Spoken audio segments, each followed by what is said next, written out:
किसी शहर के रेलवे स्टेशन पर एक भिखारी रहता था। वो वहां आने जाने वाली रेलगाड़ियों में बैठे यात्रियों से भीख मांगकर अपना पेट भरता था।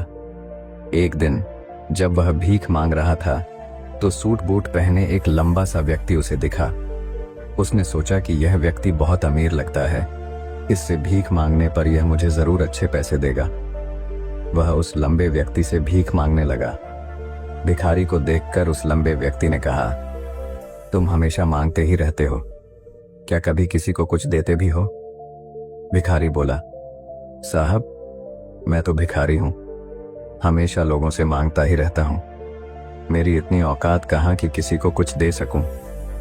लंबा व्यक्ति बोला, जब किसी को कुछ दे नहीं सकते तो तुम्हें मांगने का भी कोई हक नहीं है। मैं एक व्यापारी हूं और लेन देन में ही विश्वास करता हूं। अगर तुम्हारे पास मुझे कुछ देने को हो तभी मैं तुम्हें बदले में कुछ दे सकता हूं। इतना कहने के बाद वह लंबा आदमी ट्रेन में बैठकर चला गया। इधर भिखारी उसकी कही गई बात के बारे में सोचने लगा। उस लंबे व्यक्ति के द्वारा कही गई बात उस भिखारी के दिल में उतर गई। वह सोचने लगा कि शायद मुझे भीख में अधिक पैसा इसीलिए नहीं मिलता क्योंकि मैं उसके बदले में किसी को कुछ दे नहीं पाता हूं। लेकिन मैं तो भिखारी हूं, किसी को कुछ देने लायक भी नहीं हूं। लेकिन कब तक मैं लोगों को बिना कुछ दिए केवल मांगता ही रहूंगा। बहुत सोचने के बाद उस भिखारी ने निर्णय किया कि जो भी व्यक्ति उसे भीख देगा उसके बदले में वह भी उस व्यक्ति को कुछ जरूर देगा। लेकिन अब उसके दिमाग में यह प्रश्न चल रहा था कि वह खुद भिखारी है तो भीख के बदले में वह दूसरों को क्या दे सकता है। इस बात को सोचते हुए 2 दिन हो गए, लेकिन उसे अपने प्रश्न का कोई उत्तर नहीं मिला था। तीसरे दिन जब वह स्टेशन के पास बैठा हुआ था तभी उसकी नजर कुछ फूलों पर पड़ी जो स्टेशन के आसपास के पौधों पर खिल रहे थे। उसने सोचा, क्यों ना मैं लोगों को भीख के बदले कुछ फूल दे दिया करूं। उसको अपना यह विचार अच्छा लगा और उसने वहां से कुछ फूल तोड़ लिए। अब वह ट्रेन में भीख मांगने पहुंचा। अब जब भी कोई उसे भीख देता तो उसके बदले में वह भीख देने वाले को कुछ फूल दे देता। उन फूलों को लोग खुश होकर अपने पास रख लेते थे। अब भिखारी रोज फूल तोड़ता और भीख के बदले में उन फूलों को लोगों में बांट देता था।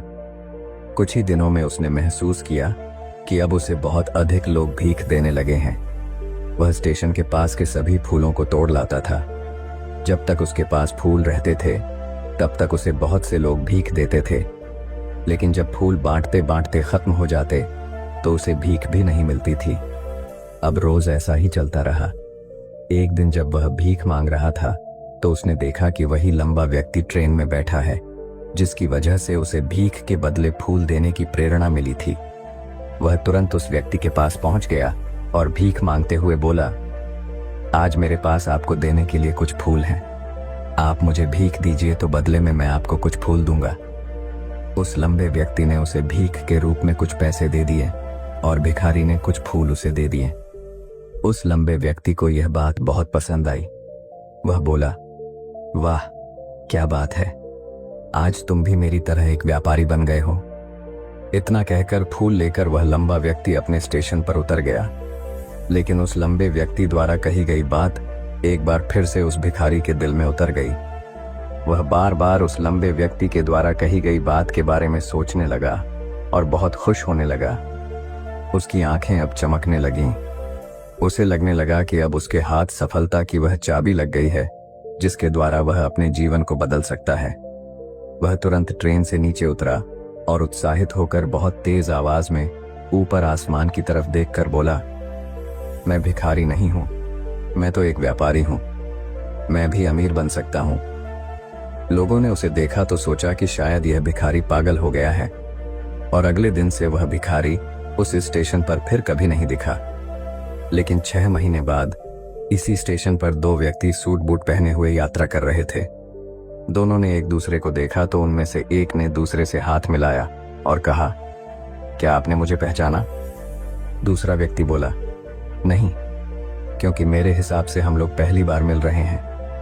पहला व्यक्ति बोला, नहीं, आप याद कीजिए, हम पहली बार नहीं बल्कि तीसरी बार मिल रहे हैं। दूसरा व्यक्ति बोला, मुझे याद नहीं, वैसे हम पहले 2 बार कब मिले थे?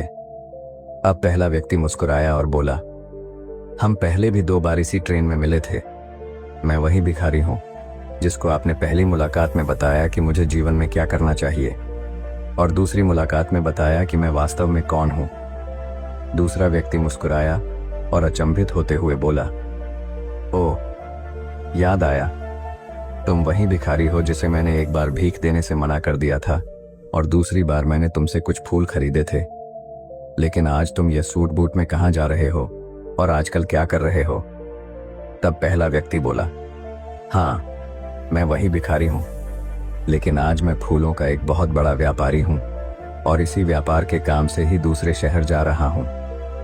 कुछ देर रुकने के बाद वह फिर बोला, आपने मुझे पहली मुलाकात में प्रकृति का वह नियम बताया था जिसके अनुसार हमें तभी कुछ मिलता है जब हम कुछ देते हैं। लेन देन का यह नियम वास्तव में काम करता है। मैंने यह बहुत अच्छी तरह महसूस किया है, लेकिन मैं खुद को हमेशा भिखारी ही समझता रहा। इससे ऊपर उठकर मैंने कभी सोचा ही नहीं। और जब आपसे मेरी दूसरी मुलाकात हुई तब आपने मुझे बताया कि मैं एक व्यापारी बन चुका हूं। अब मैं समझ चुका था कि मैं वास्तव में एक भिखारी नहीं बल्कि व्यापारी बन चुका हूं। मैंने समझ लिया था कि लोग मुझे इतनी भीख क्यों दे रहे हैं, क्योंकि वह मुझे भीख नहीं दे रहे थे बल्कि उन फूलों का मूल्य चुका रहे थे। सभी लोग मेरे फूल खरीद रहे थे क्योंकि इससे सस्ते फूल उन्हें कहाँ मिलते। मैं लोगों की नजरों में एक छोटा व्यापारी था, लेकिन मैं अपनी नजरों में एक भिखारी ही था। आपके बताने पर मुझे समझ आ गया कि मैं एक छोटा व्यापारी हूं। मैंने ट्रेन में फूल बांटने से जो पैसे इकट्ठे किए थे उनसे बहुत से फूल खरीदे और फूलों का व्यापारी बन गया। यहाँ के लोगों को फूल बहुत पसंद है और उनकी इसी पसंद ने मुझे आज फूलों का एक बहुत बड़ा व्यापारी बना दिया। दोनों व्यापारी अब खुश थे और स्टेशन आने पर साथ उतरे और अपने अपने व्यापार की बात करते हुए आगे बढ़ गए। दोस्तों, इस कहानी से हमें बहुत कुछ सीखने को मिलता है। कहानी में लंबा व्यापारी गिव एंड टेक के नियम को बहुत अच्छी तरह जानता था। दुनिया के सभी बड़े व्यापारी इसी जीवन के नियम का उपयोग करके सफल हुए हैं। इस फॉर्मूले को उसने भिखारी को भी बताया। भिखारी ने इस प्राकृतिक नियम को अपना लिया और इसका असर उसके जीवन में साफ दिखाई देने लगा। उसने अपनी सोच बदली और उसकी जिंदगी बदल गई। यह कहानी हमें बताती है कि हम यदि अपनी सोच बदल लें तो कुछ भी हासिल किया जा सकता है। यदि हम खुद को छोटा समझते रहेंगे तो हम हमेशा छोटे ही बने रहेंगे। बड़ा बनने के लिए हमें अपनी सोच को बदलना होगा और खुद के बारे में बड़ा सोचना होगा। कहानी का सार यह है कि सफलता आपकी सोच में छुपी होती है। खुद का आत्मसम्मान जगाइए, अपनी सोच को बड़ा बनाइए और देखिए कैसे आप सफलता के शिखर पर पहुंच जाते हैं।